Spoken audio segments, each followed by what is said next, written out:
नमस्कार मंडळी, जॉबचन हबमध्ये तुमचं खूप खूप स्वागत. आज आपण सरकारी नोकरी मिळवण्याच्या एका अशा भन्नाट संधीबद्दल बोलणार आहोत जी अक्षरशः सगळे नियम बाजूला सारतीये. चला तर मग थेट मुद्द्यालाच हात घालूया आणि बघूया काय आहे हे प्रकरण. अच्छा, एक विचार करा. सरकारी नोकरी म्हटलं की आपल्या डोळ्यासमोर काय उभं राहतं? साहजिक आहे, स्थिरता, मान सन्मान आणि एक सुरक्षित भविष्य, बरोबर? पण खरं सांगायचं तर तिथे पोचण्याचा रस्ता तो मात्र बऱ्यापैकी खडतर असतो, नाही का? आता फक्त एक कल्पना करा की त्या खडतर रस्त्यातला सगळ्यात मोठा अडथळा, तो भला मोठा डोंगर, म्हणजे लेखी परीक्षाच काढून टाकली तर? हो, तुम्ही अगदी बरोबर ऐकताय. एक अशी संधी जिथे थेट मुलाखत द्यायची आणि नोकरी मिळवायची. आणि नेमकी हीच गोष्ट या भरतीला इतकी इतकी खास बनवते. आपण बोलतोय नवोदय विद्यालय समिती म्हणजेच NVSच्या 2026च्या भरती मोहिमेबद्दल. शिक्षण क्षेत्रात आपलं करिअर घडवू पाहणाऱ्या प्रत्येकासाठी ही अक्षरशः एक सुवर्ण संधी आहे. चला, या संधीचा प्रत्येक पैलू आपण नीट समजून घेऊया. सगळ्यात आधी हे समजून घेऊ की ही नवोदय विद्यालय समिती म्हणजे नेमकं आहे तरी काय. तर बघा, ही भारत सरकारद्वारे चालवली जाणारी, देशभरातल्या अत्यंत हुशार आणि प्रतिभावान विद्यार्थ्यांसाठी बनवलेल्या खास शाळांची एक प्रतिष्ठित साखळी आहे. म्हणजे इथे शिकवणं हा सुद्धा एक मोठा सन्मान आहे. आता एक अत्यंत महत्त्वाचा मुद्दा जो सगळ्यांनी लक्षात घ्यायला हवा. ही जी भरती आहे ती कायमस्वरूपी नाही तर करार तत्वावर, म्हणजे कॉन्ट्रॅक्ट बेसिसवर आहे. याचा अर्थ काय? तर ही एक उत्तम सुरुवात असू शकते किंवा जे अनुभवी लोक आहेत त्यांच्यासाठी एक फ्लेक्सिबल पर्यायसुद्धा ठरू शकतो. ठीक आहे, आता मनात उत्सुकता असेल की नक्की कोणती पदं आहेत आणि सर्वात महत्त्वाचं म्हणजे कुठे आहेत. चला तर मग आता बघूया की ही संधी आपल्या महाराष्ट्रात नक्की कुठे कुठे दार ठोठावत आहे. तर ही भरती प्रामुख्याने 4 प्रकारच्या पदांसाठी आहे. एक म्हणजे PGT, आणि दुसरं TGT शिक्षक, तिसरं ग्रंथपाल आणि चौथं स्टाफ नर्स. आणि ही संधी कुठे आहे? तर महाराष्ट्राच्या 3 प्रमुख शहरांमध्ये, पुणे, जळगाव आणि वर्धा.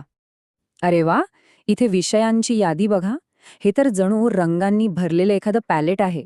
सायन्स, आर्ट्स, कॉमर्स, भाषा, अगदी संगीतापासून ते शारीरिक शिक्षणापर्यंत जवळजवळ प्रत्येक विषयातल्या तज्ज्ञांसाठी इथे संधी आहे.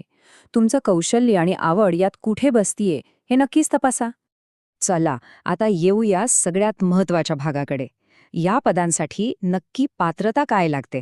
कारण ही संधी आपल्यासाठी आहे की नाही हे इथेच ठरणार आहे. पात्रतेचे निकष अगदी सरळ आणि स्पष्ट आहेत.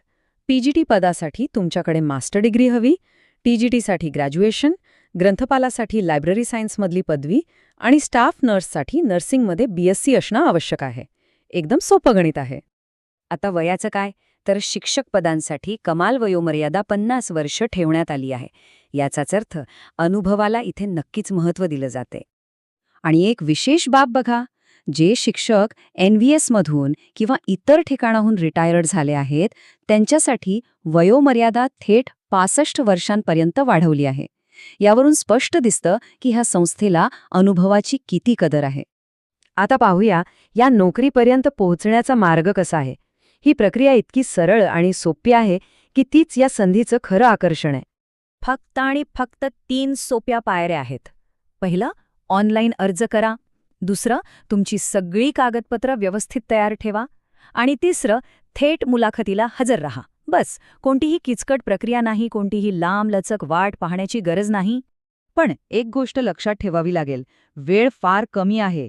घड्याळाचे काटे खूप वेगाने फिरतायत. मुलाखतीच्या तारखा थेट एप्रिलच्या सुरुवातीलाच आहेत, त्यामुळे तयारीला आत्तापासूनच लागावं लागेल. आणि हे वाक्य, हे तर या संपूर्ण प्रक्रियेचं जणू काही सारच आहे. उमेदवारांची निवड थेट मुलाखतीद्वारे केली जाईल, कोणतीही लेखी परीक्षा घेतली जाणार नाही. बस, हाच तर खरा गेम चेंजर आहे. तुमचं ज्ञान, तुमची बोलण्याची पद्धत, तुमचा आत्मविश्वास हेच तुमचे एकमेव हत्यार असणार आहे. ते मग या प्रक्रियेला आपण करिअरचा एक एक्सप्रेसवे का म्हणू शकतो? चला, नेहमीची सरकारी भरती आणि ही NVSची भरती यातला फरक आता आपण स्पष्टपणे बघूया. फरक तर बघा, अगदी डोळ्यात भरण्यासारखा आहे. एका बाजूला आहे सामान्य सरकारी भरतीचा तो लांब चक्रव्यूह, जिथे लेखी परीक्षेच्या गर्दीतून वाट काढता काढता नाकी नऊ येतात. आणि दुसऱ्या बाजूला आहे हा NVSचा एक्सप्रेस हायवे, जो तुम्हाला थेट मुलाखतीच्या टेबलवर आणून सोडतो. तर मग आता सगळ्यात मोठा प्रश्न हा आहे की आपल्या करिअरच्या प्रवासातला हा शॉर्टकट किंवा म्हणा एक्सप्रेस वे आपल्यासाठी योग्य ठरू शकतो का? जर याचं उत्तर हो असेल ना, तर मग ही संधी अजिबात सोडू नका. यावर शांतपणे विचार करा आणि कामाला लागा. जॉब छोप सोबत जोडले गेल्याबद्दल खूप खूप धन्यवाद. आमच्या चॅनलला सबस्क्राईब करायला विसरू नका. भेटूया पुढच्याच वेळी एका नवीन संधीसोबत.